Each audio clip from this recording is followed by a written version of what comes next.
Hello दोस्तों, नमस्कार। मैं मनीष चक्रवर्ती आप सबका स्वागत करता हूं।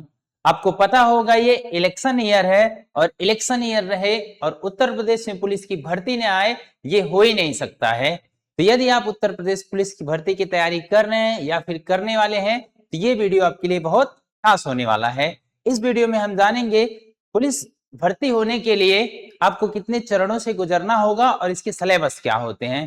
तो सबसे पहले इसमें 4 चरण होते हैं। सबसे पहले आपका एग्जाम होगा, उसके बाद डीबी होगा, डॉक्यूमेंट वेरिफिकेशन, उसके बाद पीएसटी होगा यानी फिजिकल टेस्ट होगा, उसके बाद होगा मेडिकल, उसके बाद फिर होगा आपका ट्रेनिंग।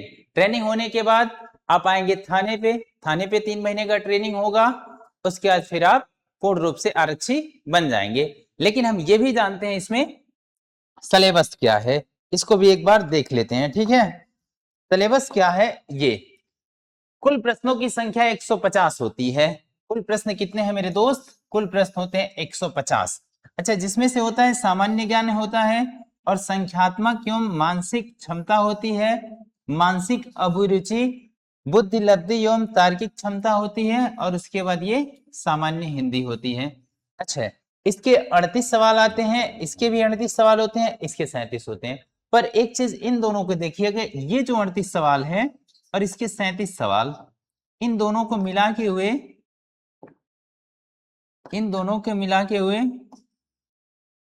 75 सवाल। इन 75 सवालों में से आपको लगभग मान के चलिए 25 से 30 के बीच में ही मैथ देखने को मिलेगा।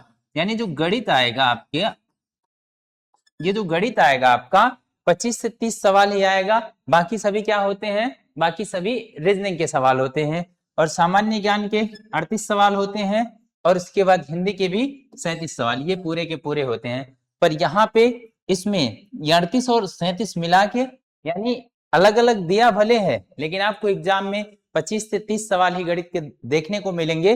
बाकी सभी के क्या रहेंगे? रीजनिंग रहेंगे। तो ये सिलेबस रहा। तो मेरे दोस्त, क्या रणनीति होनी चाहिए इस पे बात हो जाए एक बार।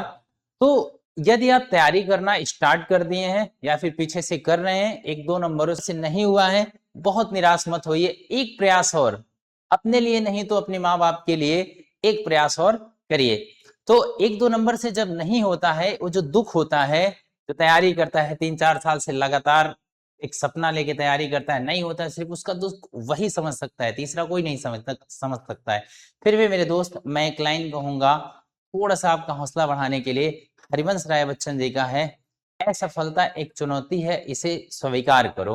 असफलता एक चुनौती है, इसे स्वीकार करो। क्या कमी रह गई देखो और सुधार करो। तो मेरे दोस्त, थोड़ा सा आपसे ही कहीं ना कहीं मिस्टेक हुआ, दूसरा तो आपके एग्जाम में बैठा हुआ नहीं था, या तो आपका किस्मत नहीं साथ दिया हो, ठीक है, या तो कहीं ना कहीं आपको सबसे बड़ी दिक्कत क्या होती है, गोला भरने में वहां दिक्कत हो जाती है। दूसरे का तीसरा, तीसरे का चौथा, चौथे का पहले में कभी कभी जल्दबाजी में भरा जाता है। कहीं थोड़ा बहुत मिस्टेक की वजह से नहीं हुआ, लेकिन एक प्रयास और, फिर उसके बाद आपके हाथ में सरकारी नौकरी हो जाएगी। अच्छा, आगे रणनीति क्या होना चाहिए जो नए स्टार्ट कर रहे हैं उनके लिए? मेरे दोस्त, जो लोग नया स्टार्ट कर रहे हैं उनके लिए मैं एक ही बात कहना चाहूंगा कि जब भी किसी भी एग्जाम की तैयारी करें, जिस भी एग्जाम में आप बैठ रहे हैं, सबसे पहले उसका पूरा सिलेबस देखिए, ठीक है ना? क्योंकि पढ़ने के लिए तो बहुत कुछ बचा है, पर हमें क्या पढ़ना है ये सबसे ज्यादा जरूरी है। तो जिस भी एग्जाम में आप बैठ रहे हैं, सबसे पहले उसका सिलेबस देखिए, पूरा का पूरा सिलेबस। जो टीचर आपको अच्छे लग रहे हैं, मैं नहीं कह रहा हूं इनसे पढ़िए उनसे पढ़िए या फिर किसी से पढ़िए, ऐसा कुछ नहीं। जो टीचर जिनका पढ़ाया हुआ आपको समझ में आ जा रहा है, उनसे पहले पूरा सिलेबस कंप्लीट कर लीजिए, फिर उसके बाद वहीं पे रोक लीजिए। पर सिलेबस कंप्लीट करते वक्त एक चीज मेरे दोस्त ध्यान रखिएगा, नोट्स बना लीजिएगा। फिर उसके बाद बुक्स उठाइए, बहुत सारे बुक ऐसे मार्केट में पड़े हुए हैं, सब मैथ के, रीजनिंग के, हिंदी के, जीके जीएस के बुक उठाइए, मैगजीन पढ़िए। उसके बाद फिर कहीं कहीं आप फंस रहे हैं तो आप एक बार नोट्स बनाए हैं वहां से देखिए। बार बार आप वीडियो में पढ़ते रहेंगे पढ़ते रहेंगे पढ़ते रहेंगे, बहुत समय आपका नुकसान हो जाएगा, फिर क्या पता चलेगा उम्र ही निकल गया।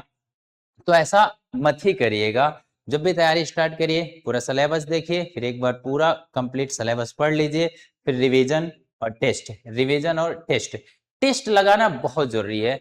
अच्छा, आप एक चीज देखे होंगे, जो प्रश्न आप एग्जाम में नहीं कर पा रहे हैं, घर पे आके वही तुरंत बन जाता है। तो वहां एग्जाम का जो प्रेशर होता है मेरे दोस्त, उस चीज को अब अगर आप हैंडल कर पाए, यानी सबसे पहले हम एग्जाम में बैठते हैं, मेरे साथ भी ऐसा होता था, एग्जाम में बैठे पूरा एक इमेज बना लिए, नौकरी लगेगा, ये होगा, ऐसे होगा, नहीं नहीं लगेगा तो क्या होगा, नहीं लगेगा तो ये गाली देंगे, सारा सब कुछ उस समय भूल जाइए, सिर्फ और सिर्फ आपका फोकस किस पे होना चाहिए, एग्जाम पे। मैं सही कह रहा हूँ, जितने लोग मेरा वीडियो देख रहे होंगे और ये सुने होंगे, उनको ये फील आया होगा, जो एग्जाम दिए होंगे, एग्जाम में एकदम दिमाग में घूमता रहता है, नहीं हुआ तो फिर क्या होगा, पता नहीं कैसा सवाल आएगा, यानी हड़बड़ाहट में बहुत सारी चीजें गलती।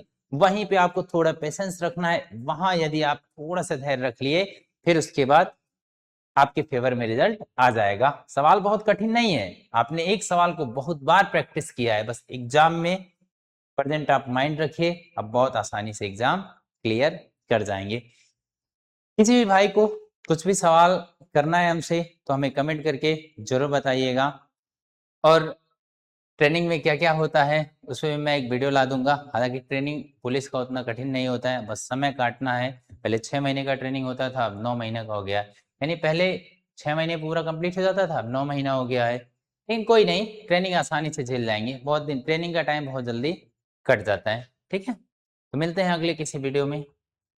अपना ध्यान रखिएगा, बढ़िया से पढ़ाई करते रहिएगा, और कुछ भी आपको हमसे पूछना होगा हमें कमेंट में जरूर बताइएगा। धन्यवाद।